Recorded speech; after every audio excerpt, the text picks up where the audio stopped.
তো এখন আবার একটা ইউটিউব শর্টস বানাতে শুরু করলাম। আমি আজকে সারাদিন কোনো ইউটিউবে কিছু আপলোড করিনি, ইনফ্যাক্ট ফেসবুক আর ইনস্টাগ্রামেও খুব কম লাইভ ছিলাম। তো যাই হোক, 1 মিনিটের মধ্যে খুব তাড়াতাড়ি করে বলে দিচ্ছি এখন আমি কি করছি। এখন আমি এই যে চা বানিয়ে এনেছি, আই হোপ দেখা যাচ্ছে, হ্যাঁ, এই চা খাবো আর তার সাথে এই যে ব্রেডে মেয়োনিজ লাগিয়ে নিয়েছি 3টে ব্রেডে, সেটা খাবো।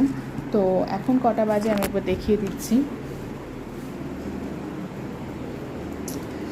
এই যে ঘড়ি, এখন বাজতে হলো 12টা, 12:30 বেজে গেছে এখন। তো অ্যাকচুয়ালি এটা সেলফি ক্যামেরায় আমি পুরোটা শর্টসটা বানাচ্ছি, তো সেই জন্য ঘড়িটাও এরকম লাগলো দেখতে উল্টো পুরো। বাট এখন বাজছে হচ্ছে 12:30। তো এনিওয়েজ বাবা মা দুজনেই এখন ঘুমিয়ে গেছেন, বাবা বোধহয় একটু ফেসবুক করছেন, আর আমার খরগোশও ওখানে বসে আছে চুপচাপ, আর মা লক্ষ্মী তো আছেনই।